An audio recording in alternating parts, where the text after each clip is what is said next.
I'm Dr. Jody Brown, and like you said, I do wear a couple of different hats that I'm honestly learning how to balance at this time in my life. But data analyst, sociologist, holistic health worker, like I've had a long-standing interest in like well-being and just how people are doing. Like that's been a thing since I was young. I was a caretaker. We won't go into all of that, but so care has been a part of my life for quite a long time. Uh, how I sort of ended up in these practices, I have a certification aside from my PhD in sociology. I have a certification in yoga and Reiki. I've done some life coaching and some sound healing as well. And so I use those practices together um, through my business Love Seeds, where I do like intuitive coaching, where I've even brought in some tarot and some astrology inside of that.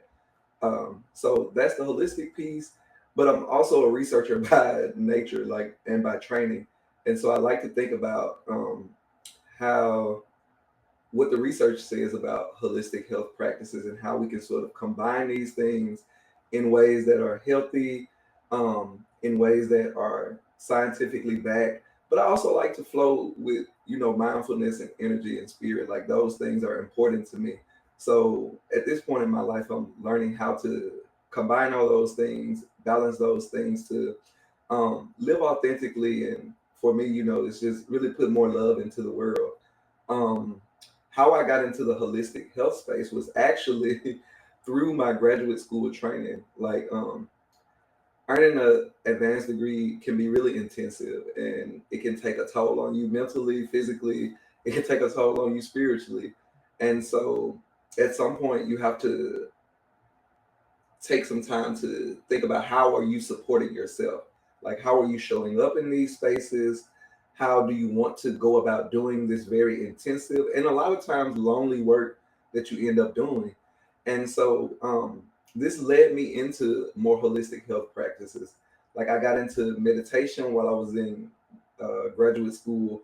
I remember it was just like a simple class that I saw through an email from the health center, and I was one of the first people to sign up and got a spot, and that sort of kicked off a long, continuing, because I would say it's continuing journey of mindfulness, meditation, and holistic health.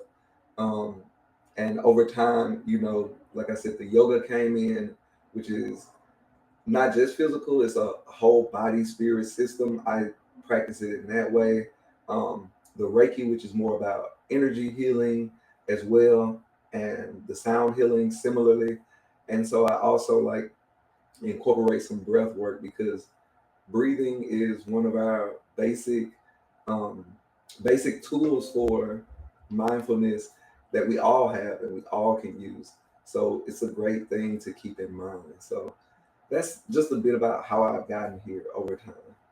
Yeah, no problem. So, just our little roadmap for today is we'll start with a grounding practice. Like, I brought one of my favorite singing bowls, it's a heart chakra singing bowl. Um, and so that's going to help center us. I'll play for like a minute or two where people can just really tune into the sound, just breathe and listen, and we'll take a deep breath or two, and then we'll move into my reflection. And in the reflection, I'm actually going to invert the themes like you introduced them: balance and harmony, gratitude and harvest, and then introspection and letting go. But I'm going to start with the gratitude and harvest, move into the introspection and letting go, and then we'll think about. I'll spend some time talking about how that all ties into balance and harmony. And I'll end with just a short, practical way of working on our balance and harmony every day, just with a simple check in. Because a lot of times we can all get so busy that we don't even stop to check and see how we're doing. So I really just want to leave people with something that is practical, that's useful, that they can draw upon at any point in the day. All right. Well, that sounds good to me. Mhm. I'm looking forward to it. I don't know. Travis, do you want to lay some foundation now around healing and well-being, just kind of getting the definition. And I'm saying that because I know for us, we always describe IAM as a healing centered and well-being organization, right? But then the more that we've been thinking about these conversations, it's just kind of like, okay, we have a definition that we're using in terms of IAM, but other people might think about it in different ways. So just to kind of have like a foundation and start there, let's share our definition Yes. first. So you go first, and then after that, we're gonna ask, just ask you, Joey, what's your definition of those terms, that healing and well-being. So I'll let Travis share.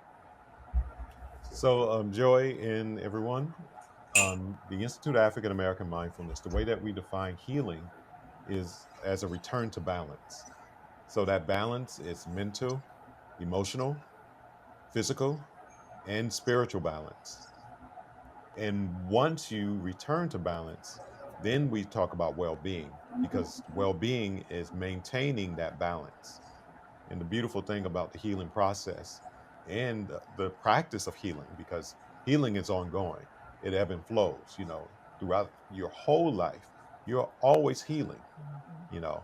And some things are very pronounced because maybe something has happened that you need some time to heal from, something physical, for example, breaking your leg, that's a return to balance in that leg. So at the Institute of African American Mindfulness, that's what we're in the business of, really supporting those two things, supporting healing and maintaining that healing. And we're doing all of that inside of community.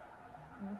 And I think that just to add on to that, the word balance, I know for me, when I think about it, even in the terms of healing, this return to balance, I don't think of it as like everything is exactly balanced like this. I think sometimes that kind of Mhm. gets people a little maybe confused or feel like, oh, well, that's not, balance is not a real thing because nothing can be exactly like, balance in this way. So I know for me, that's not what we mean in terms of balance, that everything Mhm. is exactly equal across the board, because to me, that's not realistic in life. Mhm. The balance is, in my mind, the balance is the balance of everything that ebbs and flows. So you're Mhm. balancing that, not that everything has to be at 10, 10, 10, 10 across the board. So I just wanted to clarify that, just in case some people are like, oh yeah, here we go about balance again. And that's not, that's not Mhm. this, it's not real or whatever. So Joey, how about you? When you hear those words healing, when you hear well-being, how do you define it? Mm. So, just to be honest, I am pretty in alignment with what you all have said. I don't really have much to add. When I think about healing and well being, I also take time to remind myself that we are also whole.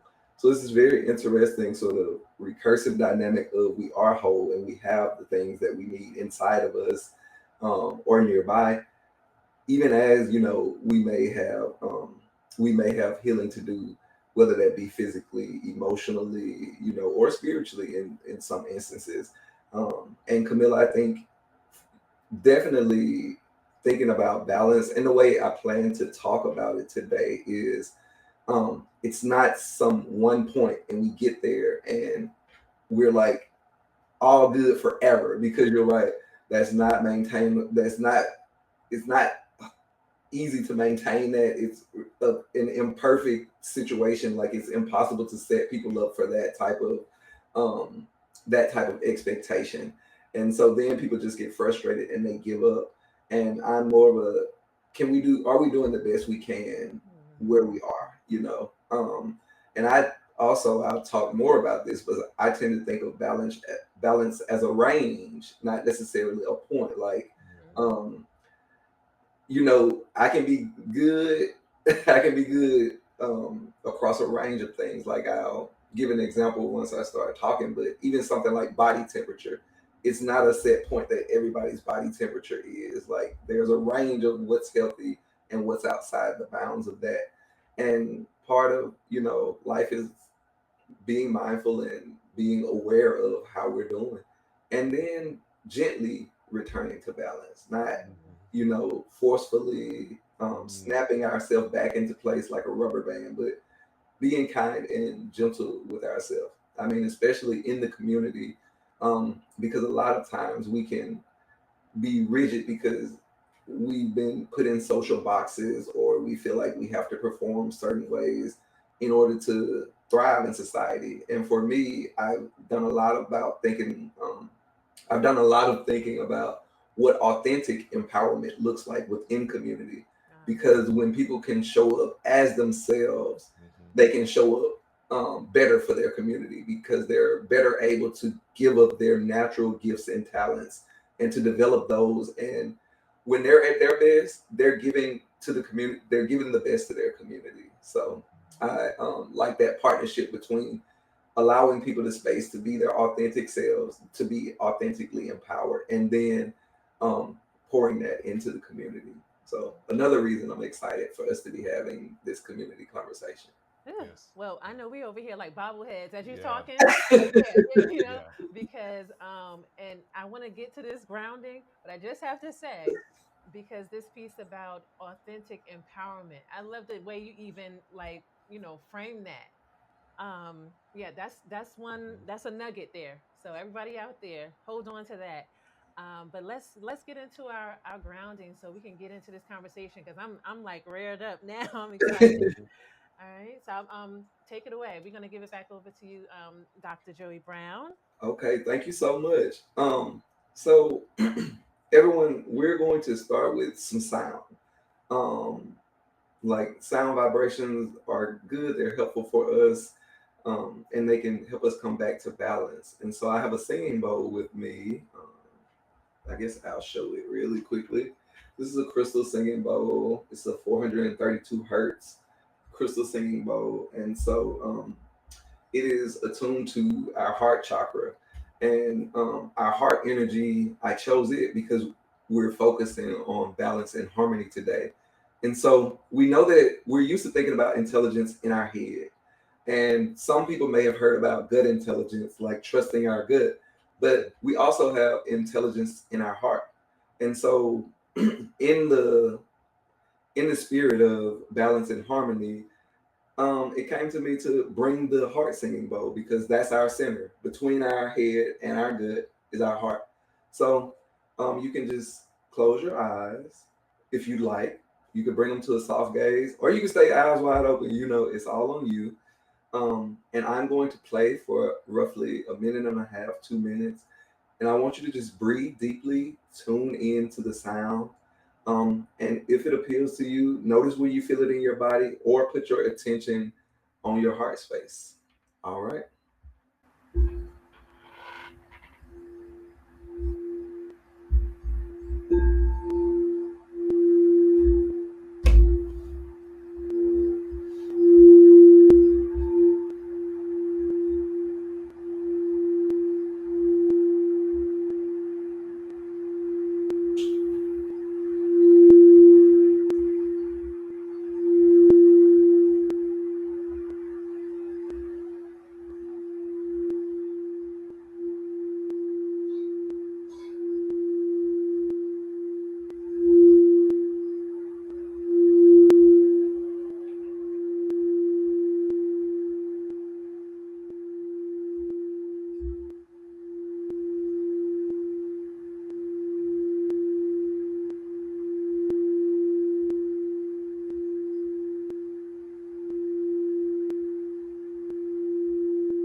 gently, bring yourself back into your body, into your space, into the room. And then let's just all take a deep breath. So inhale to 1, 2, 3. Hold 1, 2, 3. Exhale 1, 2, 3. Hold the breath out 1, 2, 3. All right. And then just gently return to your normal inhale and exhale. And when you feel prepared to do so, just open your eyes.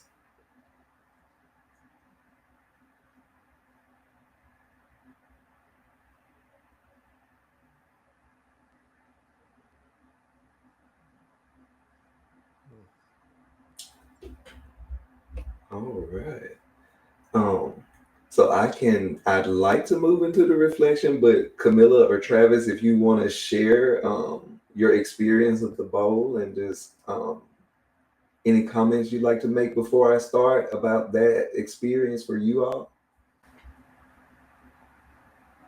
Yeah, it felt very soothing. I appreciate that. I feel a little bit more grounded. And I'm excited to hear about what you're about to offer. Yeah. I feel the same way. I was trying to think of the word, and soothing fits it perfectly. I felt the same way. So Good. thank you. You're welcome. So thank you all. So I prepared a bit of a reflection about the fall themes that Camilla and Travis mentioned earlier.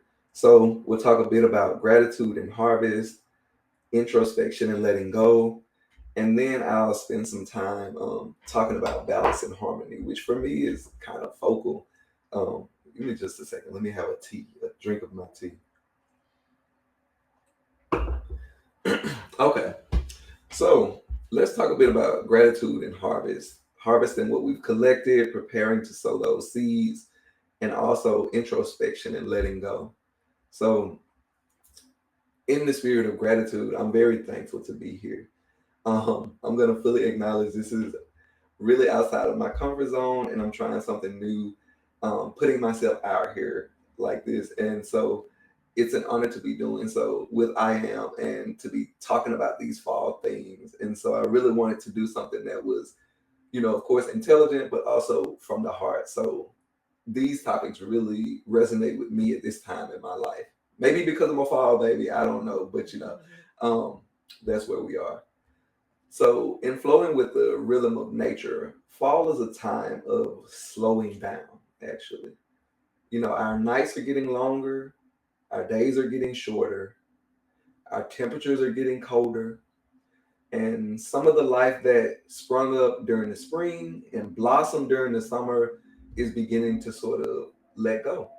We're looking around and leaves are falling from the tree.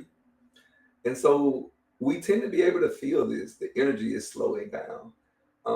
And it's pushing us to begin to relax and in some ways also prepare. If we look around, even at the animals, they're starting to prepare for winter. Birds are getting ready to fly south. Um, the squirrels, if you see them, they're starting to dig around for their nuts. They can get territorial now, so don't get too close. But if you watch them, they're out doing their thing. In the human world, we can think about fall harvest, right? We can think about fall harvest is still ongoing, but it's starting to close out. So as the fall harvest winds down, farmers are harvesting stuff like apples, gourds, pumpkins, grains.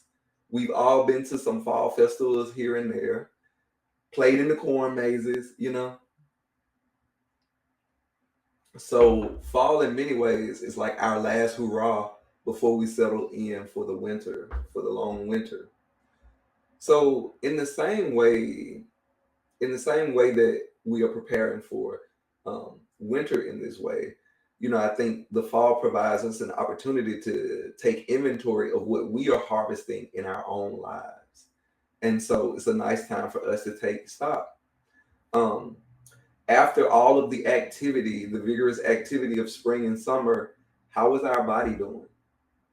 How is our mind? Like, what is our mental state?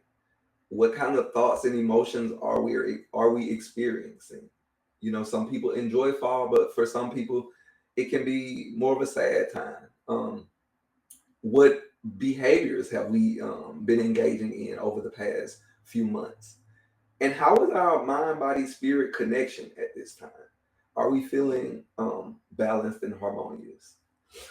So, along with that harvest, we stop to ask, what are we grateful for about these current experiences? With gratitude and harvest in mind, I kind of want to shift into the theme of introspection and letting go. So, fall is also very nicely situated for thinking about introspection. Like, we all typically go to harvest because it's what we see. You know, again, bringing up like fall festivals. I was at one last year and we did the hayride and people were painting pumpkins.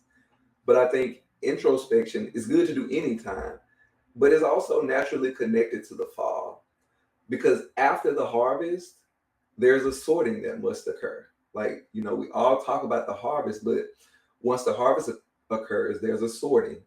And so, with that sorting, we're thinking about uh, what do we want to keep? What do we want to let go of? You know? Um, and then we want to prepare those things for winter. In one form of yoga, the sage Patanjali writes about viveka or discernment. And so this is a process of recognizing when we're lost in identifying with our fluctuations of consciousness. And so, like in yoga, when people talk about fluctuations of consciousness, they're just talking about like how we know things. So, like through our direct perception, um, our imagination, that can be a fluctuation, like our daydreaming, memory, things we remember, and even misconceptions, like things that we think are real but are not. So, for instance, if we look at a water hose and we mistake it for a snake, and then there's sleep. And so, in this form of yoga, as humans, we can sometimes get lost in identifying with these different aspects of consciousness of life. And so, again, tying this back to fall and introspection, we can really stop and take some time and think about our lessons. Like, what am I holding on to that may not be so real? Like, what are my illusions that I'm carrying and buying into? And so, this mental emotional sorting process, it can be a time that helps remind me that I'm bigger than any thought or emotion that I may be having at any given moment, you know? So it's during the harvest, we've stopped to be aware or to be mindful of our current situation. And during the sorting and the introspection, we take the time to ponder how our current situation may be related to the seeds that we've previously planted. Um, because we had to get here some way. Like we got here from somewhere. So what are those initial seeds that we planted? Um, how are those seeds related to things that we've been seeing play out over the course of our year?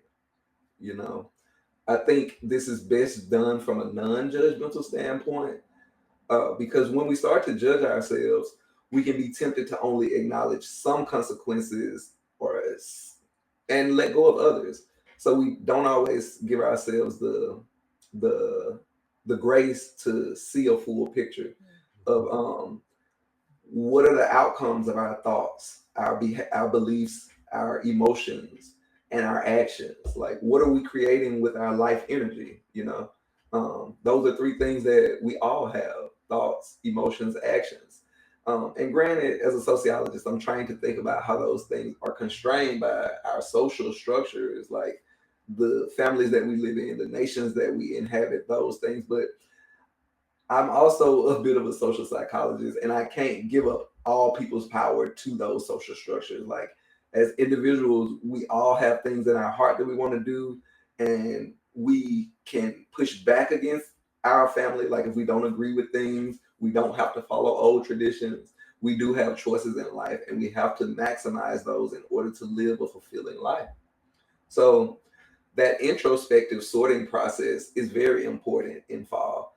And it can ultimately lead us to profound insights. And that can help with decision making around what we want to keep and what we want to let go. And so, as we examine what I like to think of as the fruits of our creative activities, um, we can consider what lessons we've learned. So, some ways we can think about this is one, are there things that have served us well that we want to keep? Like, what's working for us? Um, Especially things that may serve us during the winter time when it's cold and dark and we begin to enter this period of rest. So, what has been working for us? A lot of times we can get so caught up on what we need to fix that we don't stop to acknowledge that, hey, I've been doing some things right. Even if we've been in survival mode and unconscious, I've been doing the best I can at any given moment. And it is wise to acknowledge, what good has come of that. So, what has been working for me? Next, we might go further and ask, are there some things that we need to process further and sit with before we plant in the spring? So, these may be ideas, behaviors, beliefs, emotions that we know we want to work on in the future, but we're not quite ready to deal with them right now. So instead, these might be things that we're aware that we want to let go or we want to modify in some way, but we need time to sit with that. So these are the things that we can let gestate as we enter winter, because winter is a time of rest. So we can let things gestate and just sit with what we've learned. Sometimes we need to sit with a lesson before we can fully comprehend the magnitude of that experience, or we need to sit with an experience before we can comprehend the magnitude of what it has to teach us, the lessons involved in those experiences. And then, honestly, there are just some things that we need to let go of. Like, we've all been there. Things that we know no longer serve us. It's time. We know it. We're ready, and just like the fall harvest, these are the things that you're not giving to people. You may put them in the compost. You may put them in the compost somewhere. You may even end up trashing them. But, you start that journey towards release, because that's really what that is. Like, I choose to let that go. So those are some ways we can think about, gratitude and introspection and letting go, and how we can tie that back to the fall season. Like, thinking about the fall harvest, thinking about the sorting process, and sort of what we are keeping, what are we letting go, and how do we package that in a way um, that can nourish us. So now that we've been through those things, I'd really like to draw our attention to the theme of balance and harmony. So, when we talk about balance and harmony, we've been talking about finding equilibrium across mind, body, and spirit. And I want to point out a few things about balance and harmony in our natural environment. And I think that it can help us in thinking about balance and harmony across mind, body, and spirit.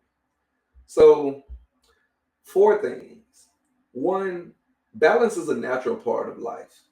Like, and I'll explain more about that, but just sit with that. Balance is a natural part of life. Balance involves multiple systems. Balance involves multiple systems. Um, Balance occurs along a range and in rhythm.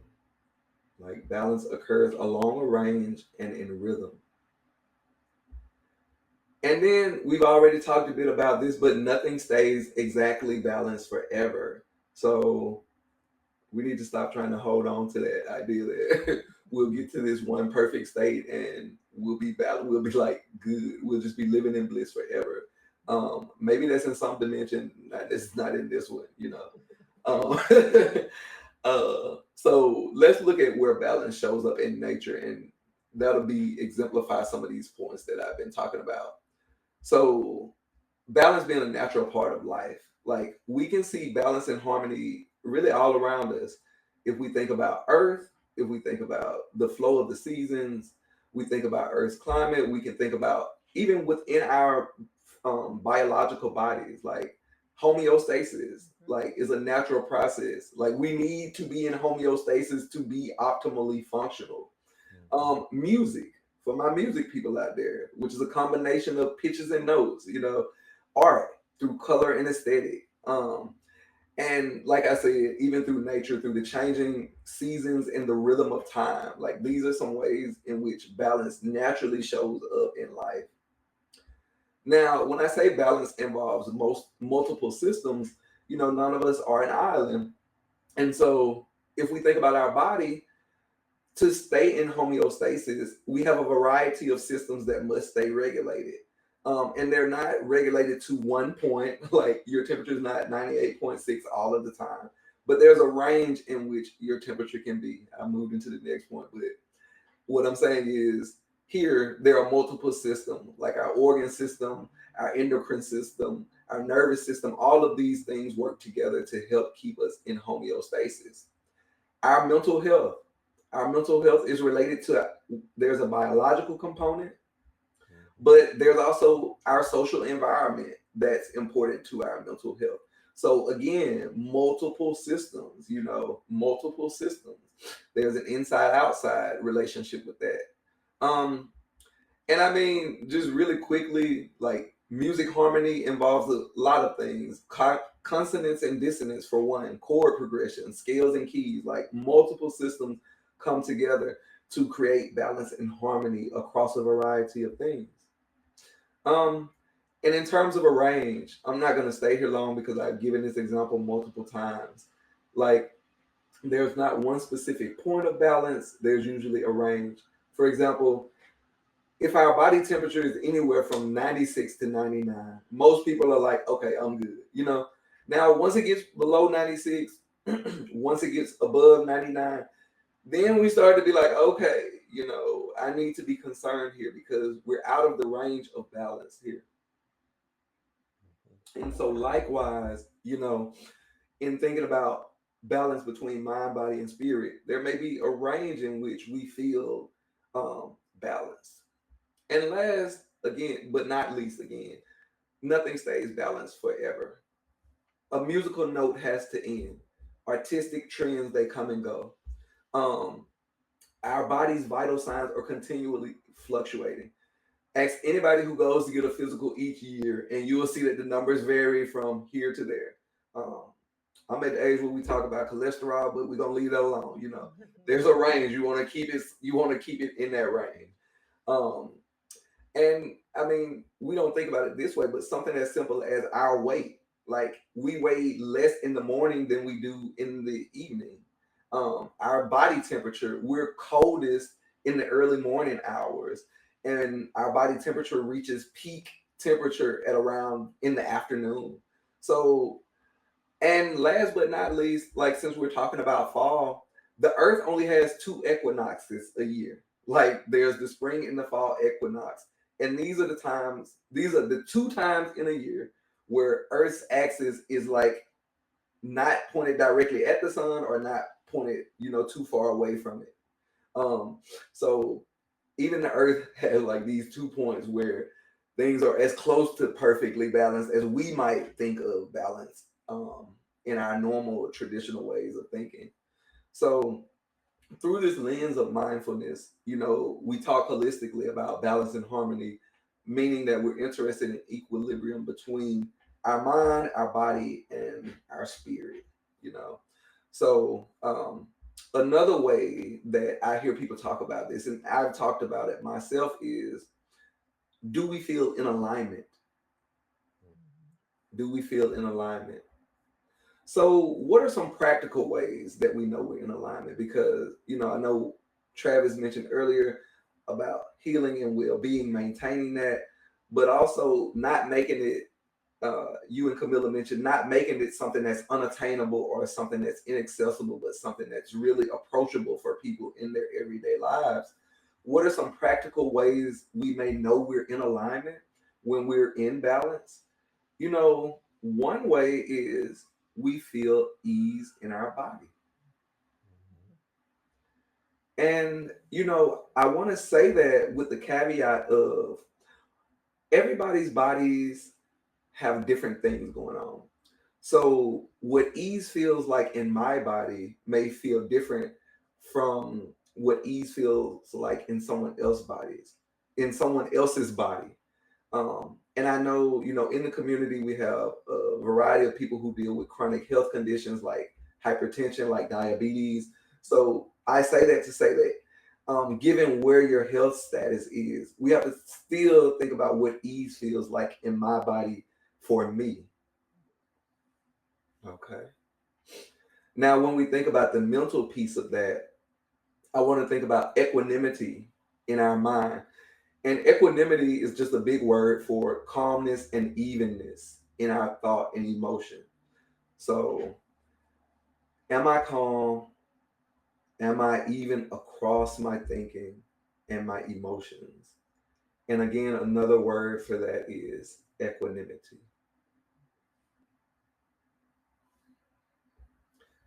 And third, when we think about spirit, I think about our sense of connection to our spirit. So, do we feel like we're connected to something bigger than ourselves? Do we feel like we have purpose in our lives? Are we content? Do we have a sense of peace or joyfulness?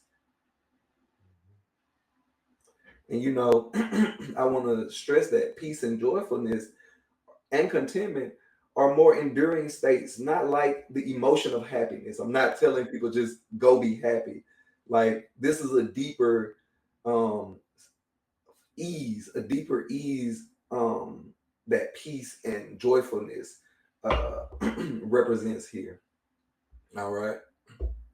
So I think that we need to bring more grace in when we think about what it means to be in balance and harmony, rather than putting this pressure on ourselves to always be in balance and harmony.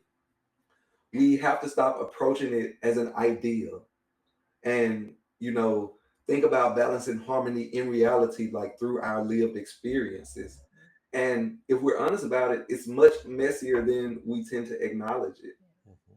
And so, for me, I'll just share two important themes that have been integral in my life recently that have been helping me develop a healthier understanding and a healthier relationship to balance and harmony have been setting realistic expectations and acceptance, just to be honest. So, when I talk about setting realistic expectations, I mean, instead of forming some grand idea about balance, I began to just try to pay more attention to when I might be balanced or imbalanced across my day, if I can catch it, because sometimes we're living life and days go by in a blur. But as often as I can remember, I try to, um, see if I'm balanced. Like, am I breathing at the moment? Um, so moments of balance across my day instead of trying to worry about some state. Um,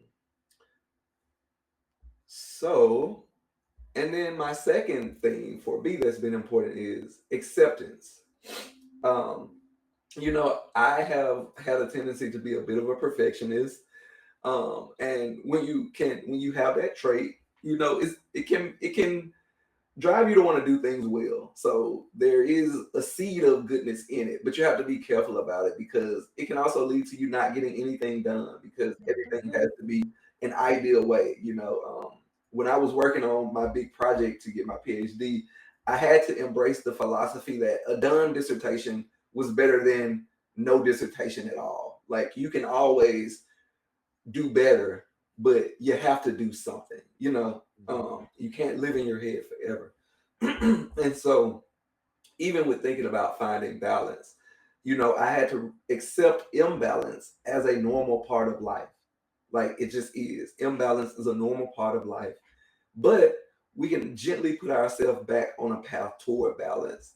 And we can learn to appreciate and recognize and appreciate when we're in our zone of balance. Sometimes we don't do that. Like, we may be experiencing balance, but we've been so trained to only pay attention to when we're imbalanced that we don't notice it, you know. So part of that acceptance has been accepting that I actually do find balance a lot more than I give myself credit for. And so starting to be more fully present in my life, in my body, in my emotions, in my mind, and with my spirit, so that I can notice when I'm in my zone of balance, when I am feeling at peace, maybe when I am operating from a place of flow. Um, and then when I am experiencing imbalance in whichever area that may occur, gently accepting that, like having the grace to say, hey, you know what, my emotions are all over the place right now. Like I don't have it. This may not be the time for me to be trying to make plans or do this, because my thoughts have been all over the place. Like I don't feel connected to something bigger. I've been feeling a bit selfish lately. Like um so accepting when I'm in an imbalanced state and gently figuring out how to get myself back to a more balanced range, a more balanced range. So now that we've talked a bit about balance and harmony, I just want to talk about some quick daily practices that maybe can help us find balance and harmony, equilibrium across mind, body, and spirit. And the first thing I want to say is breathing is key. Like breath is key. Our breathing can really clue us into how we're doing. Are we engaging in short, shallow breaths? Because that might tell us we're a bit anxious, um, or a bit stressed. Do we find that we're holding our breath? A lot of times, a lesson for me has been, I've been holding my breath this whole time and I didn't even know it. You know. And so, when is the last time we just took a deep breath? And for me, check-ins are important. I think check-ins with ourselves, check-ins with other people, like they're generally just important. I think we sometimes underestimate the value of our check-ins, and I believe in, returning to our theme of authenticity, having honest check-ins with ourselves. So before we can find any balance, we need to know what state of being we are in at a given moment. You know, and so oftentimes, if we've been living from a place of feeling like we're too busy to ask how we're doing, so we're so busy that we don't feel like we have time to ask how we're doing, and that's been going on for a long time, an extended period of time, then that is a clue that we're operating out of balance. Um, if there's an urge to skip a check-in, or your first thought is, I don't know, like, that's also a safe bet that you're probably operating from a place of imbalance. And we can break that down further, because once we know that we're operating from a place of imbalance, then we do well to stop and ask ourselves where that imbalance is occurring. Like, so how is my body? How is my mind? How is my spirit? And so, again, do I feel connected to anything bigger than myself? Do I feel like I've been living in integrity? Have I been at peace and experiencing joy? So, lastly, what I'll say, and this is a few parts, but once we've taken some breaths and done a check in, we can take things one step further and ask, do I need anything? And if so, what do I need? So now there are moments where we'll do these check-ins, and the answer will be, nah, I'm good, you know. But I don't want that fake, that fake, I'm good, just because that's the standard answer. But a genuine, my body is comfortable, my mind is at ease, and I feel like I have purpose in my life. Like that is a yes, I'm good, like how am I doing? I'm good. Congratulations if that's where you are, you know what I'm saying? But if not, what do I need that I could provide right now? Like, what do I need that I can provide right now? So, for example, if we're talking body wise, maybe if I realized I've been very sedentary, Can I engage in some movement? Whether that be gentle stretching or even going outside and taking a walk, if we're able to. Um, because we know science has told us that taking a walk, engaging in physical activity is good for us, it's good for our bodies.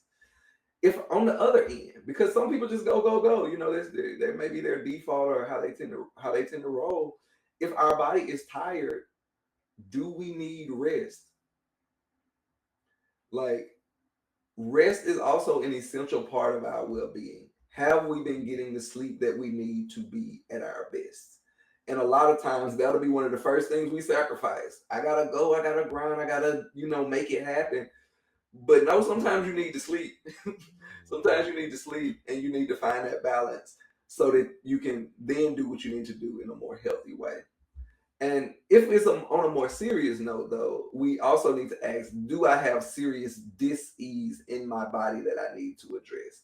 Because even if we can't do anything about that in the moment, we can think about getting to some medical care, getting the professional help that we need to address dis-ease, especially chronic dis-ease that we're aware of. And then, how's my mental health? And so, in our community, I'm glad that we're having more talks about mental health because it's very important. It's a thing that we've taken for granted and sacrificed um, by pushing through. So, how is my thinking? And how am I feeling? Like, how am I feeling emotionally? Am I trapped in recurring negative thinking? Have I been dealing with life in healthy ways? Because we'll find a way to cope. Don't get me wrong. I have coped in some unhealthy ways in my life, so there is no judgment there. But at some point, we have to make a choice that, we have to realize if our coping is harming us in other ways, then it may be time for us to consider new ways of dealing with our life. And, if we're severely unbalanced, where we're swinging wildly, or if we find that maybe we're having a more difficult time, you know, being present in life, um, we may need to consider seeking a therapist for support. There's nothing wrong with getting professional help. We would go to a doctor if we broke a leg or if we, had a fever that we couldn't get down. Likewise, if our mental health has been really hampered, if we're stuck in traumatic experiences, we do need to consider seeking out someone who has the tools to be able to help us and support us in those ways. And thankfully, um, there are a variety of ways we can get help now. So, and lastly, how do I feel in my spirit? This can look different ways to different people. I know when we start rolling into the realm of spirituality, there are some people who have stronger beliefs than others. But what I'll say is, on a basic level, when we think about spirit, do I feel like I have purpose and meaning in my life? And what are my values? Am I living those values out? And do I feel connected to something bigger than myself? You know, if so, then great. And if not, it may be time for some meditation and some introspection to gain some insight. And for some people, they're connected to a religious tradition.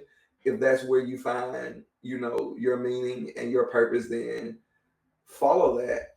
And if you choose a different path, a more spiritual path where you're into meditation or you have other things, follow that path. But and even if you don't have a religious or a spiritual belief system in that way, am I connected to something bigger? Do I feel like um, it is more than just me out here in the world alone? That is another way we can think about spiritual support. Um, so I thank you all for letting me speak. That's sort of the end of where I am. Like, we've talked a bit about introspection, um, letting go, gratitude and harvest. We've connected that to the fall, to the rhythm of the seasons, and we've thought about how that ties into balance and harmony, as well as what are some practical ways we can approach balance and harmony on a regular level? So, with that being said, that's my reflection. Travis, Camilla, thank you for allowing me the space to speak, and I'm going to turn it back over to our host. Unless there's anything else really coming up for you, Joey, that you want to share, one of the new things that we are doing is now we're going to have these questions that we're going to make sure we get to every single guest that we have. So you're going to be the first one to go through this with us. And then again, they're not really questions. I would say they're sentence stems, right? Okay. Okay, so basically what we're going to do is give you sentence stems, and you can finish the end of it in Okay. each of these sentences. So let me pull up the first one. So the first sentence stem is healing for African Americans or communities of color looks like.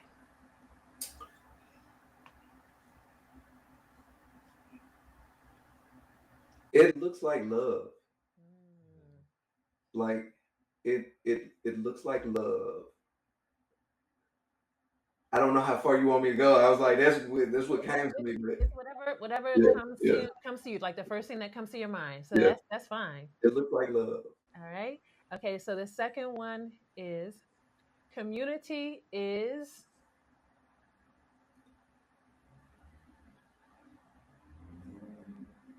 Community is a web. Um, it is a web uh, that we each have different areas to tend to. Mm. All right. And for the final one, joy to me is.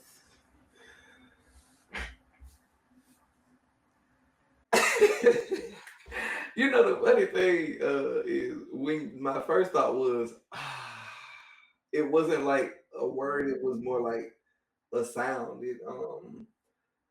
But joy to me is uh, fulfillment. I guess fulfillment. Well, I'll take both of them. We'll take both of those answers. Mhm. Because sometimes that it be like that, especially Yeah, when you had a day. yeah. So Yeah, joy yeah, yeah. Mhm. and joy is fulfillment. All right. I like it. Yeah, Yeah, yeah. thank you. All right, so thank you so much, Jolie. We really appreciate you and Hmm. everything that you share. I really feel like there's so many, like you said, nuggets for the community to really sit with and take Hmm. in on their journeys of healing and well-being. But before you go, we definitely want to give you the chance to just kind of share any other information with our audience in case they want to stay connected with you in any way. So if you have anything, you can share that at this time. Oh, sure. So yes, you can find me at my website where I'm trying to figure out, like I said, how to balance all of these things at abloveseeds.com. And my IG is abloveseeds. That's the handle. And yeah, you can find me at either of those places, writing something, doing something, trying to figure it out. All right. I Right. love it. Yes, yes. All right. Any final words from you? Yeah, I think this was a wonderful, wonderful conversation. Appreciate you, Joey, for taking the time and sharing your wisdom with us. Yes. Thank you for Thank the you. opportunity. Hmm. All right, everyone out there that is joining us and watching. As always, stay connected with us. We'll have more. And each and every day, you already know, we're going to stay grounded, intentional, and connected. What do you say? Ashe. Ashe.